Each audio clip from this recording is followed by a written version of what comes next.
और इसी तरह दुआ ना कबूल होने की एक वजह यह भी होती है कि इंसान हलाल नहीं खाता, इंसान हलाल का लिबास नहीं पहनता, इंसान हलाल की जिंदगी नहीं गुजारता, तो इंसान की दुआएं कबूल नहीं होती। अगर आपकी दुआएं कबूल नहीं हो रही तो फिर आप इस तरह करें, अपने रिज्क के ऊपर ध्यान रखें।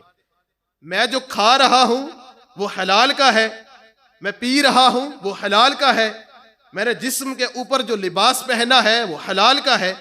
अगर मेरी दुआएं कबूल नहीं होती तो मैं इन चीजों की तरफ भी गौर करूं।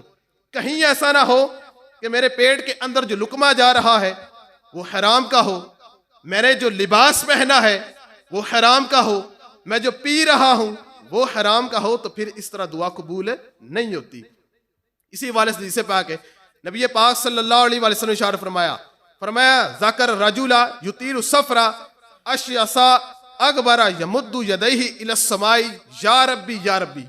हुजूर फरमाते एक बंदा है लंबा सफर करता है, मुसाफिर जब होता है मुसाफिर की दुआ रब कबूल फरमाता है, लेकिन फरमाया एक बंदा लंबा सफर करता है, थकावट भी है, अब उसके बाल मट्टी से आलूदा भी हो चुके हैं, बाल भी गंदे हैं, अब रब की बारगाह में गिड़गिड़ाता है, कहता है या रब्बी, आजिज़ी करता है, मालिक मेरी फलां दुआ कबूल फरमा, मेरी फलां दुआ कबूल फरमाया व मतअमुहु हरामुन व मशरबुहु हरामुन व मलबसु हरामुन व गुज़िया बिल हराम फअन्ना युस्तजाबु बिज़ालिका।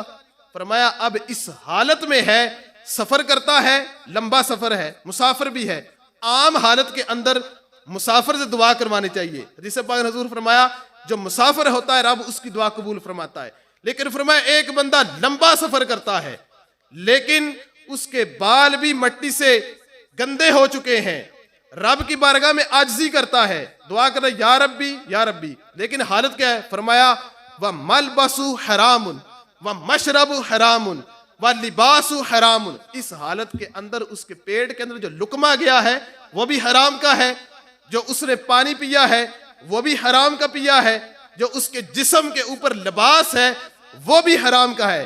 फरमाया फअन्ना युस्तजाबु लिज़ालिका। फरमाया रब फरमाता है मैं उसकी दुआ कैसे कबूल करूं? कि दुआ मांगता है तो अब रब खुद फरमा रहा है कि पेट के अंदर हराम है, जिस्म के ऊपर लिबास भी हराम का है, ग़िज़ा भी हराम की है, हर एक चीज हराम की है, अगरचे वो परेशान है, आजिज़ी कर रहा है।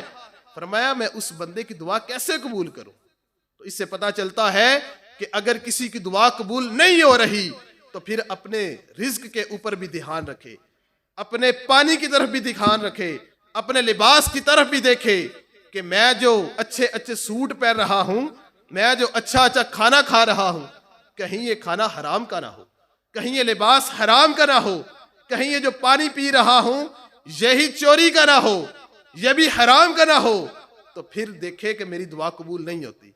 आप अपनी दुआ क्या करें? आप अपनी ग़िज़ा को पाक करें, लिबास को पाक करें, अपने पानी को पाक करें, फिर देखिएगा कि दुआ कैसे कबूल नहीं होती। फिर आप कभी भी ये रोना नहीं रोएंगे कि मेरी दुआएं कबूल नहीं होती।